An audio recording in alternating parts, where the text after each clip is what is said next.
You are listening to the Final Say Radio Show, a Rappaport Media production, with your host Brett Rappaport and co-host John Rappaport.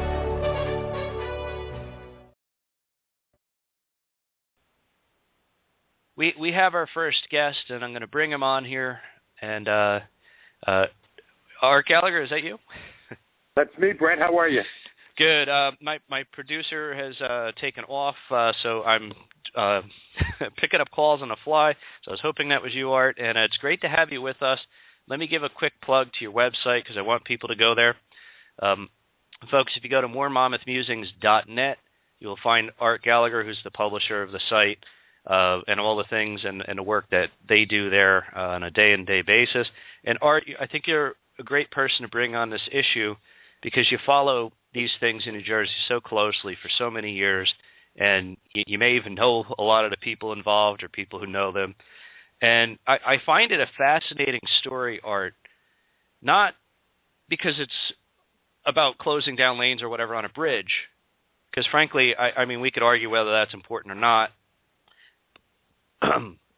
But what is really important here are the political ramifications, how this has an impact on Chris Christie's credibility, his believability, his leadership, and then even further, Art, when you compare what Chris Christie did today in his press conference to some of the press conferences we've unfortunately had to witness over the last 4 or 5 years of the Barack Obama administration or other administrations such as Corzine and so on and so forth, I actually think, and you know I'm not the biggest Chris Christie fan, and look, I don't dislike the guy either, but I've been, I think, pretty fair about assessing, you know, the things I like about him and the things I don't. I think he actually did as good of a job with this press conference, and frankly, I mean, we don't know yet whether we'll be proven wrong or not, but I believe what he said today. And I think he was believable, unlike everything I've watched from this Barack Obama administration, and furthermore, anything out of Corzine's administration. What do you think, Art? Yeah, well, first, Brett, thank you very much for inviting me on. And I did find the governor very believable today. And but to a large extent, it is about what happened. It is about the lane closures and the traffic jam for the politics of it, too, because it's something that everybody can relate to, being stuck in a traffic jam or kids being stuck in a hot school bus on their way to their first day of school. It's something that every New Jerseyan can relate to. Not and the things that we hear a lot of out of the out of the White House. Even the IRS scandal, that didn't affect a lot of people. It affected friends of yours and mine, but the average Joe didn't get their nonprofit tax status audited by the IRS, and most people never heard of Benghazi or thought it was something that you put on a sore muscle before the Benghazi scandal. So what? And quite frankly, now with the news that a woman died at the hospital after waiting for 3 times the amount of time that she would have the normal EMT response time because of the traffic. What happened is really serious, and what the governor addressed today, it's really serious to him. That if you follow the governor, and I don't know any of these people real well, but I do know some of them by first name and then by me first name. It's not like we hang out together at Thanksgiving dinner, but there's a recognition. The governor very carefully builds his team. And he really was heartbroken, I believe, that someone on his team violated his trust. Bridget Kelly was obvious that she was going to have to go. That Bill Stepien is gone, both from the Republican Governors Association and the New Jersey Republican Party chair, is really significant. He was Bill was Christie's go-to guy. Bill Stepien, if Christie had presidential ambitions, and I think he probably still does have presidential ambitions, Bill Stepien was going to be a key player in making that happen, and Bill Stepien was a key player in making him governor. So that Christie let him go is an indication of how serious he took this, how difficult it was for him, because as he spoke of in his December press conference when he was announcing the appointment of Kevin O'Dowd as Chief of Staff to be the Attorney General, there's two core values that he operates with, and that's loyalty and integrity. And, those values, experientially at least, clashed in this crisis for him. I believed him when he said that he was blindsided by this yesterday. With regard to what the Obama administration and looking back to Corzine, there's just no comparison. It's odd. It's not. Christie demonstrated a kind of leadership today, and this is why I wrote late last night that I think Christie's going to be landing on his feet out of this long term. And while right now people might be comparing this to President Nixon and Nixonian, I think the way the governor demonstrated today that he's handling it more like Truman with the buck stops here.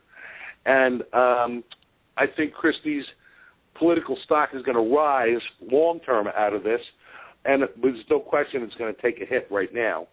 But the media showed that they know how to do their job today in dealing with Christie, and they showed that they knew how to do their job by staying on this story and the way that the Bergen Record, and that they really did an outstanding job tracking down the story and getting the emails, and certainly was somewhat political that Wisniewski released it to them. There's no doubt about that. But they did their job. It's when you contrast the media's job against Christie or any Republican versus how they're treating Benghazi and Fast and Furious and the IRS scandal and on and on and on, it's obvious that there's a double standard there. But as conservatives, we need to be careful, because when someone brings up a serious matter like this, Bridgegate, and we automatically say, well, what about Fast and Furious, or what about Benghazi? That hurts our credibility. We deal with the problem and correct it. And I think the governor is demonstrating his leadership the way he's handling it, and that's the biggest contrast. People are going to see how Chris Christie stood before the press for 2 hours and answered all the questions, and there'll be video sometime later today of him in Fort Lee, meeting people at diners or wherever he's going to meet people at bus stations and apologizing, and they'll be contrasting that to Hillary Clinton shouting at the top of her lungs, what difference does it make regarding the 4 people who were killed in Benghazi. And come 2016, that's going to be a powerful contrast. Well, absolutely. And you brought up some very good points here, Art. And let me just start with this part. When Chris Christie came out immediately, the first thing he did was he apologized.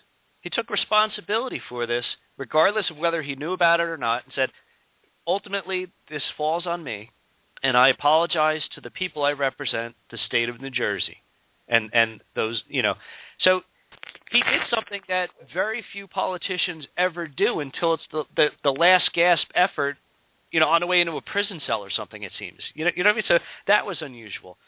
But I do actually believe that he was completely blindsided. And I got to tell you, for a guy who, and Chris Christie works hard. We could pick on a lot of politicians for things that they do. I believe this man, whether I agree with his policies all the time or not, doesn't matter. This man works hard. I think he does. He's dedicated to the job. I think he loves New Jersey. I don't think he would purposely go out and do something as stupid as this. And by the way, Art, he was going to run away with that election regardless, because there really was no challenge. Why in the world would he risk his political future and a possible future run at presidency for something so ridiculous. I mean, I really don't. It doesn't even make sense. He's too smart for this.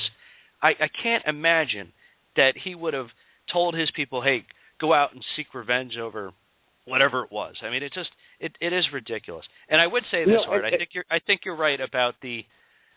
It is a significant thing that happened here. With the bridge closing, and unfortunately, for those of us who lived in New Jersey our whole lives, we spent so much of our time in and out of traffic and accidents and backups all over the place. So we know what this is like. It's terrible sometimes. Yeah, no, it's true. And there was a point I was going to make, and I'm sorry, I forgot what it was. But he's got he's very. I once called him, the best communicator on the political scene since Ronald Reagan, and in a sense, he might be better when you compare him to how he handled this today to other politicians apologizing, once it's too late, and those other politicians may be authentically sorry, but they're authentically sorry because they got caught with their socks on in, Elliot Spitzer's case or something like that. But Christie has an ability, a lawyer's ability to speak very carefully and parse his words and authentically express his emotion at the same time. And most speakers in general cannot walk and chew gum at the same time that way. So he was obviously authentic today, and he was also obviously careful in a lot of his words, and appropriately so.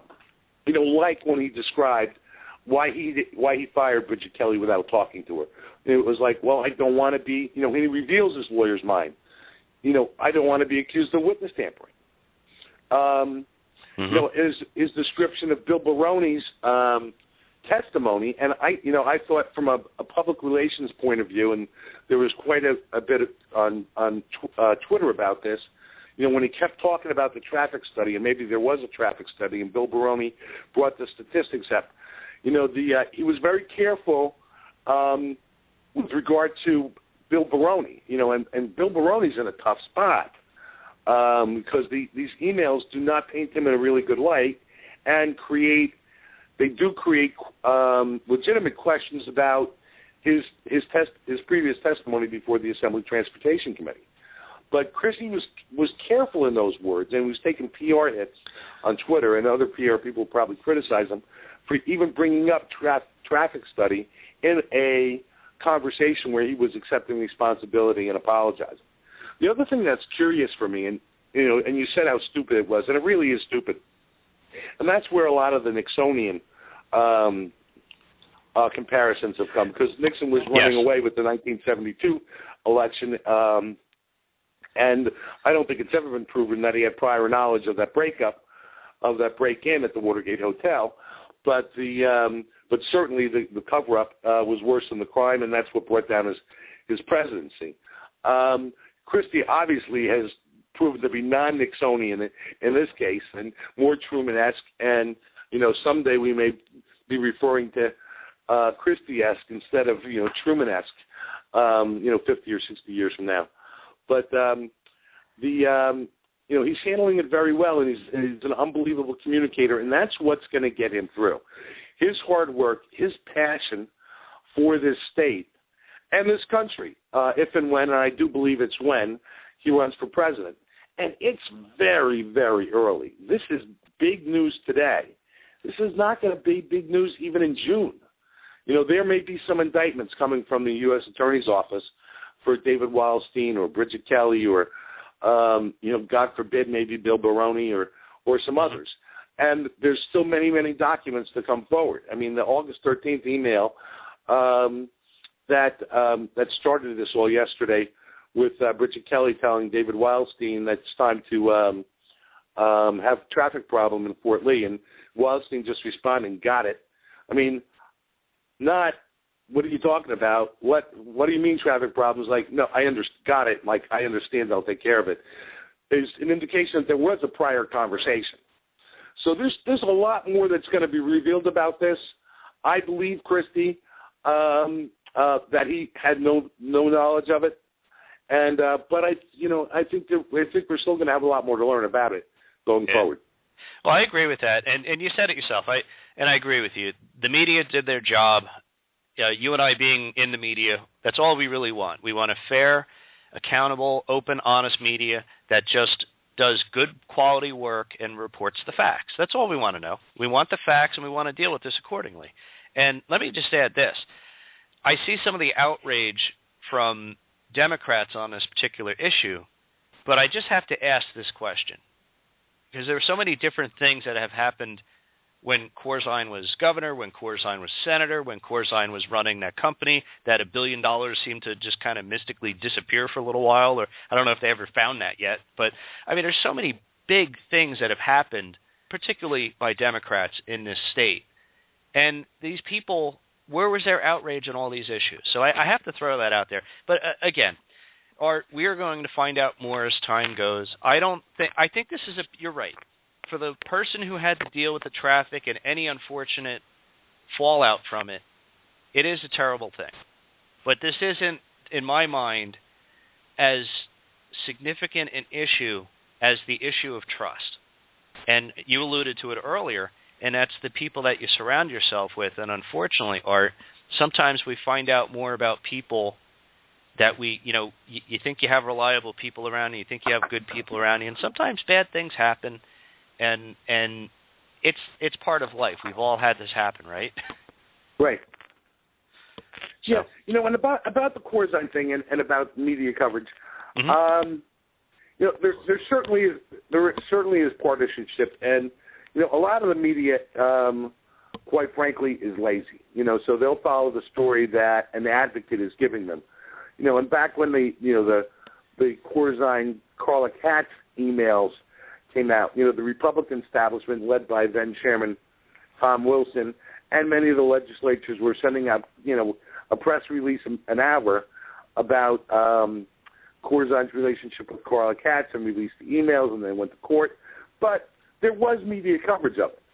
But Corzine was never a potential presidential candidate, and he was never as popular and as likable as Chris Christie.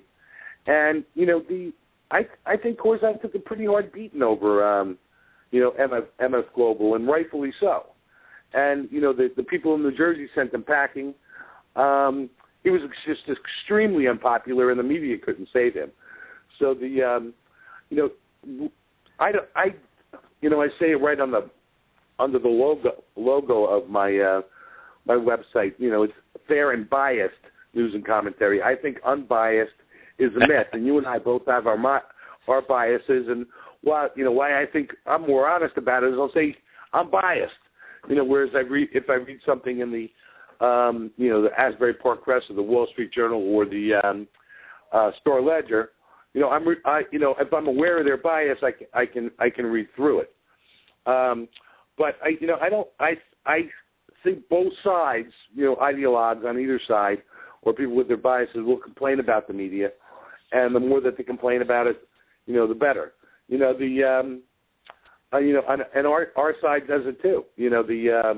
The Bob Menendez scandal about the prostitutes going back to November of last year turned out to be bogus, and but we were pushing it. I was pushing it, and now I don't take the Daily Caller seriously because they ran with something that they didn't really have the goods on.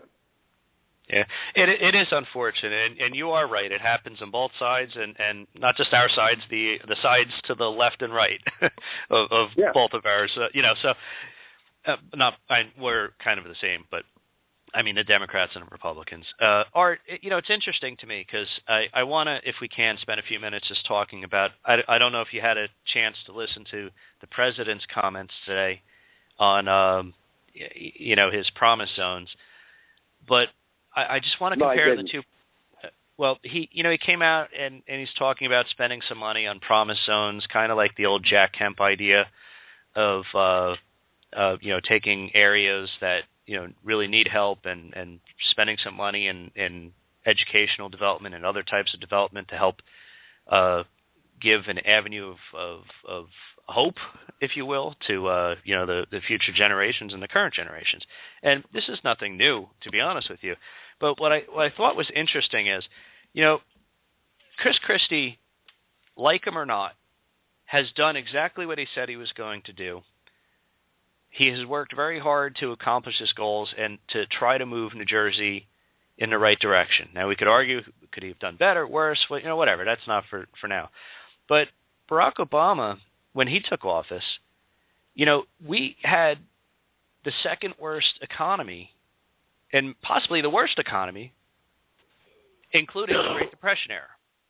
And so you're talking about significant economic issues that this country was doing, not just parts of this country. The entire country had a major, major issue, and it had to be dealt with.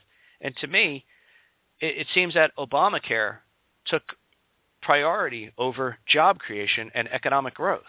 And all the waste and abuse and things that went on through this administration. And then every time we've had to answer it, and I'll give an example, the rollout of Obamacare. Now, Obamacare itself, I think, is a disaster. But they couldn't, regardless of how much they spent on a website, they couldn't even get the website part right.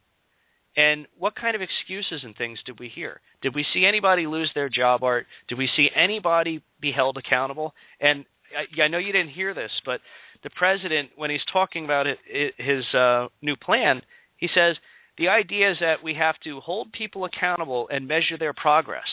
And I'm thinking to myself, you just had a website that after setting up for 3 years didn't work, and you're using the same companies and spending more money to try to roll it out even further. What are you talking about? Accountability. And then I compare that and contrast it with Chris Christie today, who immediately came out, took responsibility, apologized, said, this is on me.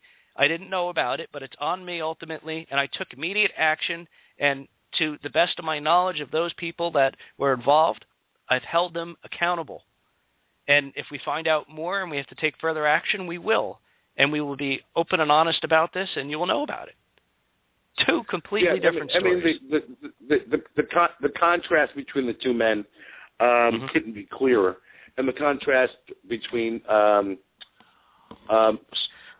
styles of governing, who they are, couldn't be clearer. I mean, you mentioned Obama coming up with Jack Kemp's promise zones. I just had to giggle. I mean, Barack Obama is a lame duck, and he's not competent. I mean, it's a shame. I mean, it's ideological or not, he's not capable of leading the country, and he's just throwing he's trying to change the subject, and he's got his eye on the 2014 election, and he's trying to change the subject. Whether the Republicans don't want to take care of people who are unemployed, and now we want to have people be accountable. He doesn't know what accountable means. It's sad. It's sad that our country has to live through another 3 years of this, and it's gonna be. We're going to be in a lot worse shape. Unfortunately, hopefully there'll be a different result in the November elections here, and that he'll have to deal with a Republican Congress and Senate. Cause I believe in divided government. And I think some of the times that you've seen the most economic growth in our country. Is when we've had divided government. Not always, when the Democrats took control of Congress at the end of the George W. Bush administration, things started turning downhill. But when the Republicans controlled Congress and Bill Clinton was president, those were good years for America. And when the Democrats controlled Congress and Ronald Reagan was president, those were good years. Those were good years for America. Yeah, and Reagan had to work with Tip O'Neill, and everybody makes fun of Speaker Gingrich, but he and Clinton had to sit down and work things out. Yeah, and they did. But unless there's a change, And that might be the best thing to happen to Obama's presidency is actually have to deal with, a completely Republican Congress. We'll see. Yeah. Right now he doesn't show any inclination to being the commander-in-chief and a president. His entire presidency has been the campaigner-in-chief, and I don't think this is real life for him. It's a game for him. I think you're absolutely right. Yeah. He made a comment about this isn't a partisan issue, and I'm thinking to myself, this is the man who's probably the most partisan president this nation has ever had. How could you make such a statement? You refuse to work with anybody who doesn't just go along with what you think is the best way, period. I mean, we've seen this, and I don't know how you could deny the, true feelings of Barack Obama. And quite honestly, sorry about that. Quite honestly, I'm sorry, hold on. Shoot, sorry about that, Art. No problem. People are calling in to talk to us. Oh, my God. I don't know how to turn it off. Oops. I accidentally left my phone on. Oh, sorry about that. Anyway, quite honestly, I've never seen a president play the race card the way he has. I've never seen a president play the division of economics the way he has. He has, and by the way, he's constantly attacked the rich. He keeps telling us that the rich have to pay their fair share. They have to pay more, and they could afford to pay a little more in taxes. But what he hasn't told you is that the rich probably have benefited more with the stock market increase over his term than anybody, because I think the middle class is getting destroyed. The lower class, while they may not be living the optimal life, they're getting plenty of help and assistance. But the wealthy, with this stock market, have made money hand over fist, and I think it's like an absolute mirage. And I just want to come back. Either that, or it just points to his utter incompetence. Yeah. One other thing, and before I let you, I'm sorry, Art. One other thing I want to mention, and I think you'll find this interesting. Ken Blackwell was on Fox, and he commented after Barack Obama was interviewed. And he said, here you are, Barack Obama is talking about these enterprise zones, and he reminded us of a couple things which are very good. One is Obama's EPA has literally taken 3 states, Ohio and Virginia and Pennsylvania and even others, and have hurt them so greatly with the war on coal. And he's caused so many people to lose their jobs and literally towns to fall apart and to enter poverty because of his action. How could this man sit here and pretend that he's now going to lead the war on poverty while he's losing every war he possibly can? If you look at Afghanistan and Iraq and what's going on everywhere else in the Middle East, it's amazing. It's amazing that it's amazing that he's our president, and it's a shame that he was our first black president. Because our first black president should have been a great leader for the country. And I could think of many people who could have been that person. Yeah. Ken Blackwell being one of them, by the way. Yeah, well, I mean, there are quite a few, and it's it's a sad state, and we're in for a hard 3 years. It is. Anyway, Art, I want to thank you so much for taking so much time today. And I have been following what you were writing, and that's why I thought of you to come on today. And great commentary, and keep up the good work you're doing there. And thanks for having me. Anytime. No problem. I've given your website, moremonmouthmusings.net. Is there anything else you'd like to plug before I let you go? Nope, that's it. Thanks. Keep up the good work. All right, Art. Have a good afternoon. Again, folks, this is Art Gallagher, who's the publisher at moremonmouthmusings.net. And great stuff. They follow everything going on in New Jersey and in Monmouth County, New Jersey. So, again, Art, thank you so much.